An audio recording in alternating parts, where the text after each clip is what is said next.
Meninggal di hari Jumat. Peminum khamar, pemabuk, penjahat, minum khamar, mati malam Jumat. Oh, Allah tak adil, kata jamaah. Ustaz Somad mati hari Ahad.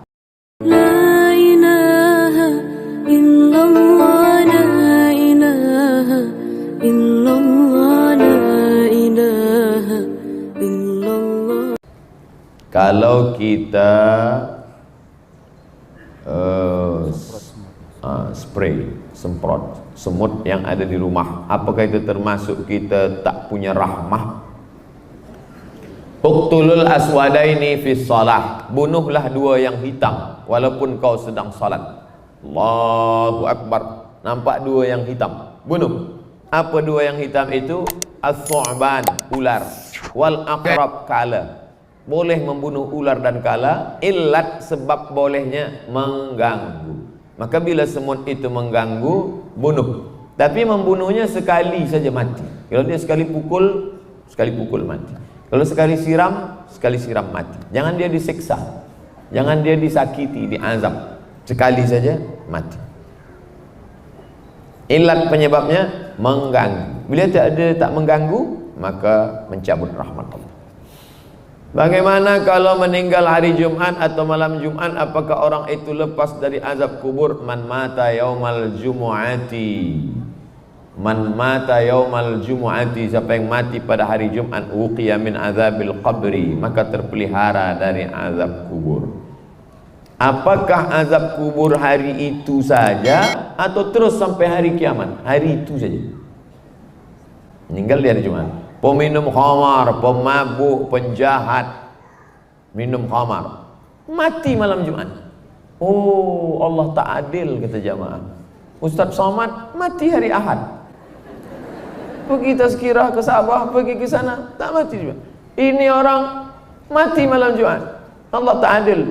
Allah bagikan keringanan hari itu, tapi selanjutnya maka ada yang disebut dengan istidraj. Makna istidraj dari kata daraja, azab yang tertunda. Ditunda Allah SWT azab untuk diberatkan pada masa yang lain. Ada orang-orang yang di dunia ini sakit, tak pernah berhenti. Hatta yamshi 'alal ardi ma kanat 'alaihi khati'ah. Dibuat Allah dia susah, sakit, hilang, mati, kebakaran, sampai dia berjalan di atas muka bumi bersih sebersih-bersihnya. Jadi yang tak meninggal hari Jumat walaupun orangnya soleh, jangan kita suudzon. Adapun orang yang jahat meninggal hari Jumat, jangan pula kita anggap Allah tak adil. Ada orang soleh tak meninggal hari Jumat, tapi dia selamat dari azab kubur sebab doa yang lain. Hadis riwayat Muslim. Allahumma inni a'udzubika min azabi jahannam wa min azabil qabri wa min fitnatil mahya wal mamat wa min syarri fitnatil masihid dajjal. Baca sebelum salam. Baik. Bagaimana orang tersebut ahli maksiat? Dah saya jawab dah. Saya tahu ke situ arahnya tadi. Bagaimana meninggal hari Isnin pula? Nabi wafat hari Isnin. Itu tadi yang saya katakan. Orang baik tak meninggal hari Jumat. Selamatkah dia dari azab kubur? Ya, sebab diperhara hadis yang lain. Nabi SAW meninggal hari Isnin. Hari Isnin hari diangkat amal. Mengapa engkau puasa hari Isnin Khamis ya Rasulullah? Diangkat amal. Wa uhibbu an yurfa'a amali wa ana shaim. Aku suka manakala amalku diangkat dalam keadaan puasa. Dan jangan lupa Nabi meninggal sebagai Sayyidul Anbiya wal Mursalin, dan Nabi meninggal sebagai syahid karena Nabi termakan racun tahun ke-7 ketika diundang, dijemput di Khaybar. Orang Yahudi bertanya, namanya Fatimah binti Mishkam, ya Muhammad sallallahu alaihi wasallam, ya, daging kambing mana yang kau paling suka? Tentu bila kita bertamu, orang tanya, tuan bait, sahibul bait bertanya, mana paling suka?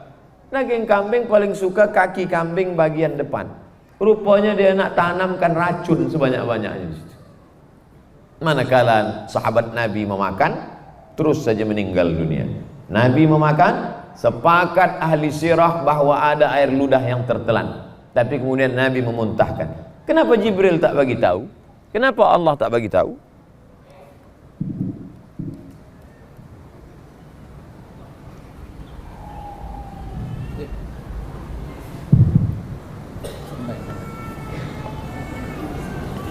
Jibril tak bagi tahu karena ada hikmah.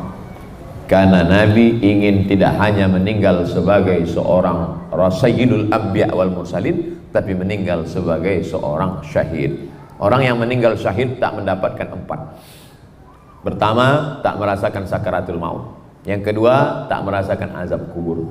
Yang ketiga, tak merasakan hisab. Yang keempat, terus saja masuk ke dalam surga Allah Subhanahu wa ta'ala. Berkenaan kisah pezina yang memberikan minum air kepada anjing, ada yang mengatakan kisah tersebut kisah Israiliyat.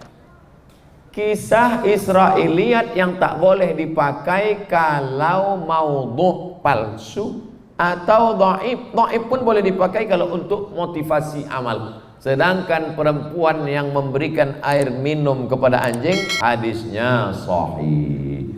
Maka hadis sahih boleh dipakai. Makna Israiliyat, kisah yang diambil dari riwayat-riwayat orang Israel. Israel itu siapa? Keturunan dari Yakub. Yakub, Nabi Ibrahim punya anak Ishak. Ishak punya anak Yakub. Yakub punya anak Yusuf. Yusuf punya saudara Yahuza. Cucu cicit Yahuza disebut dengan Yahudi. Ibrahim punya anak Ishak. Ishak punya anak Yakub. Yakub nama dia 2, satu Yakub, satu Israel. Cucu cicit keturunan Yakub disebut dengan Bani Israel. Kita ini Bani Adam, anak cucu keturunan Adam. Selalu saya terlepas waktu sholat disebabkan tempat bertugas kadang-kadang tiada tempat yang sesuai untuk sholat. Oleh sebab itu saya terpaksa qada. Bagaimana? Cari tempat kerja lain. Untuk apa duit banyak tapi tak boleh sholat? Berapa lama kita hidup dunia menikmati duit yang sementara tadi? Cari kerja lain. Kurang-kurang sikit gaji tak apa. Yang penting boleh kita sembahyang. Suami saya tak izinkan saya sholat, cari suami lain. Boleh mengizinkan sholat. Istri saya tak izinkan saya sholat, didik dia dengan baik. Kita nak pancing-pancing je. Tapi ada dulu masa saya di Kaherah, abang ni bila musim panas, summertime, dia pergi ke Europe. Memang tak boleh kerja sama, memang tak boleh sembahyang sama sekali. Supervisor saya kejam, Ustaz. Maka kami sembahyang campur semua, subuh, zuhur, asar, maghrib, isya. Kenapa macam tu? Kalau tak macam tu tak sembahyang sama sekali. Memang darurat lah. Tapi masa tu dia pun sebulan 2 bulan, lepas tu dia balik lagi. Adapun kita di Sabah, negeri banyak 60% Muslim, tak dapat kerja sini, cari tempat kerja lain. Jangan sampai sebab kerja melupakan ibadah kepada Allah. Sebab ini bekal yang kita bawa mati menghadap Allah SWT. Hari ini wujud golongan Islam yang menolak politik, mengatakan tiada politik dalam Islam. Yang penting solat, banyak-banyak puasa sunat, banyak-banyak berzikir, ingat mati, dah. Politik usah urus. Maka akhirnya politik diambil orang lain, dan terjadilah apa yang terjadi pada saudara kita di Rohingya. Tiada kuasa. Terjadi yang terjadi di Palestin sebab politik dah diambil oleh Israel. Satu kitab khas masalah politik, namanya Al-Ahkam As-Sultaniyah. Al-Ahkam hukum hakam, As-Sultaniyah sultan, kekuasaan politik. Siapa yang mengatakan Islam tiada politik, maka berarti dia sudah mengkhitan Islam, sudah menghilangkan satu bab daripada kajian Islam. Kitab fiqh, coba buka. Fiqh salat, fiqh puasa, fiqh haji, fiqh jihad, fiqh siasah, politik.